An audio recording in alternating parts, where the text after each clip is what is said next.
Okay, thanks, Lorraine. Well, it's great to be with you and have you with me, I guess, for this second session. And I want to think in three sections again tonight. So, first of all, I want to share some thoughts about what being a disciple generally meant in the context where Jesus found himself. In other words, what would the word evoke when people heard it?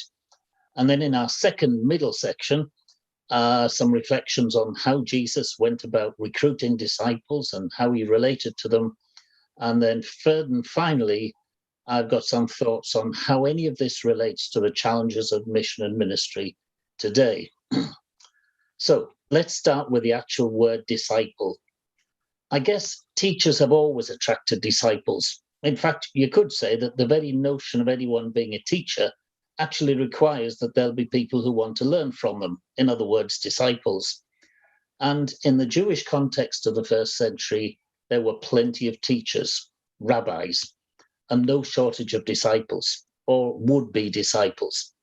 Of course, long before that, the prophets of both Israel and Judah had their own followers or disciples. And Mark actually mentions that even at the time of Jesus, John the Baptist had disciples, and the Zealots, who were a revolutionary guerrilla warfare type group fighting against the Romans, they also had disciples. And of course, we know that the Pharisees had their disciples. So calling someone a disciple could mean just that they had an intense commitment to a particular cause. And my hunch is that that's probably the way Mark uses it, certainly of the Zealots and maybe of John the Baptist. But in the context of formal religious practice, being a disciple came with a load of cultural expectations and a very precise way of being and thinking. So the Greek word that Mark uses is the word mathetes, which meant a pupil, or as we might say today, it was a student. But in the religious context of the time, a disciple wasn't just any student who happened to have an interest in faith. It described a very particular sort of student and a quite specific way of studying. I guess if I was to ask you, well, what are we trying to do when we recruit students today? We would think of student life as a time to give people the ability to think for themselves, to develop critical skills that enable them to go through life weighing up conflicting opinions and then reaching their own conclusions. I've been teaching students for much of my life, I guess, and I can recall quite a few occasions when students struggled with that kind of expectation. I've met quite a few people who had the idea that if they were to get a good mark for something, they needed to agree with me. And sometimes they even presented me with a summary of something I'd previously written or said, and then found themselves disappointed when I pointed out to them that if they were going to end up reaching the same conclusions as me, they needed to go a bit further than just telling me what I already thought. They needed to explain why they thought the way I thought, rather than just assuming I would be flattered to see my own ideas repeated and affirmed. Well, I can tell you, I wouldn't have fitted very easily into the context that Jesus was operating in, because the relationship between a religious teacher and their students at the time was just the opposite of what I've described. The disciple was expected not only to learn from their teacher, but to then very faithfully replicate what they'd learned in their own subsequent conversations. And then, if they were really good at it, they got the chance to be a rabbi themselves and enlist their own students or disciples. There's actually some evidence that suggests that students or disciples would be expected to learn off by heart what their teacher was saying. And whether or not that's the case, it was certainly true that it was only after they had a thorough grounding in the teachings of their master that they then had just a little bit of leeway to expand on that teaching. But they could only move so far from the kind of central core of what they'd learned from their own teacher, their own rabbi. There were very strict guidelines, and the fundamentals could never be either changed or challenged.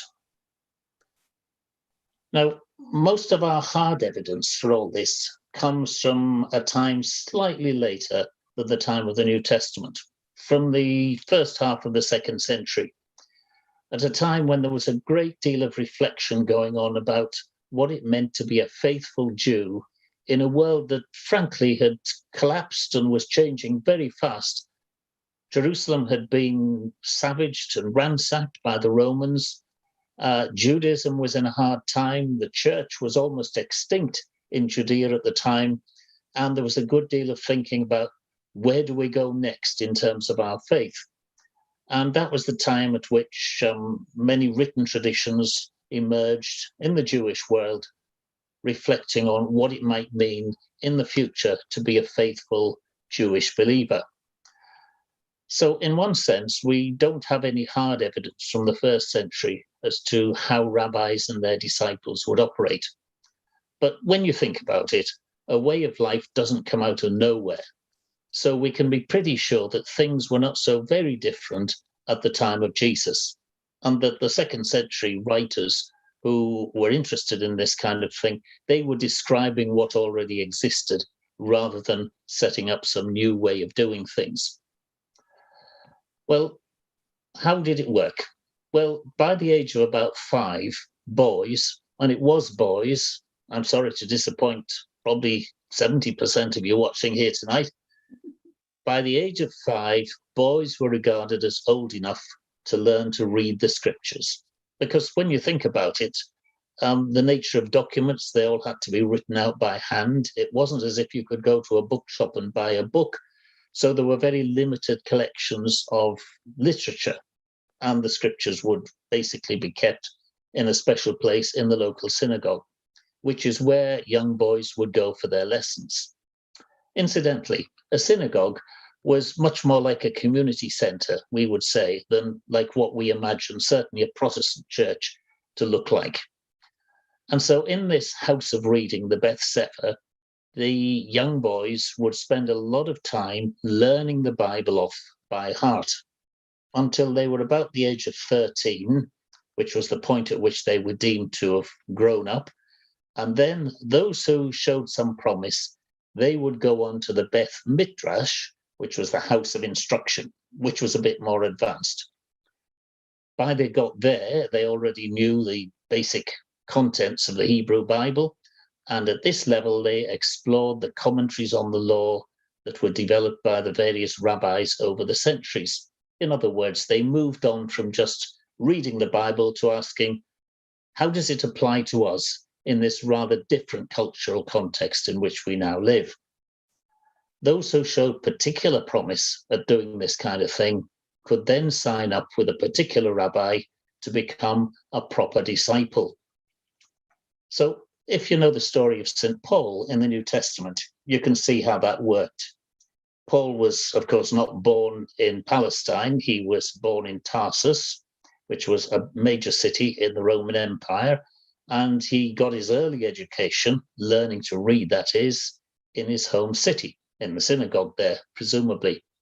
And then when he was old enough, probably about the age of 13, he progressed to Jerusalem to study with the Rabbi Gamaliel, who was grandson of a liberal rabbi called Hillel.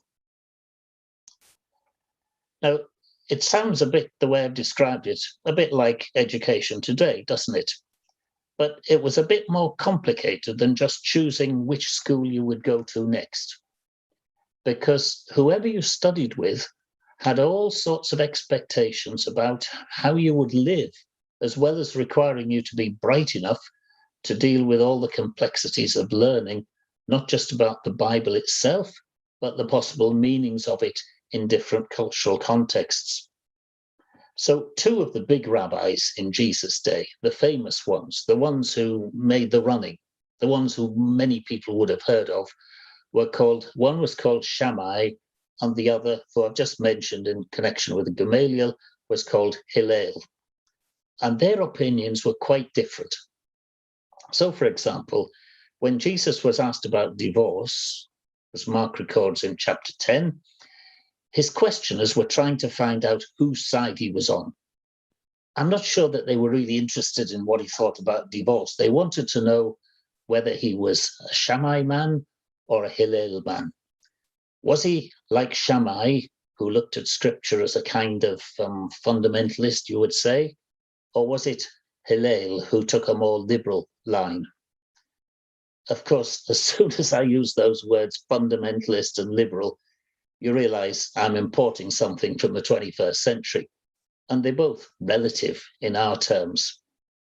But you can see the difference if I tell you that Shammai, on the issue of divorce, thought that a man could divorce his wife more or less because he thought that was what he would do that day, just on a whim, with no particular reason, except he fancied getting rid of her. Whereas Hillel was a bit more, we would say, a bit more moral and ethical, I guess, really. He believed that, yeah, a man could, by all means, divorce his wife, but there needed to be some kind of substantial reason for it, not just because she burned a meal or didn't do her hair properly or whatever. And the reasons were typically adultery, I guess. And of course, these weren't the only two. There were other rabbis who all had their own distinctive angles on things.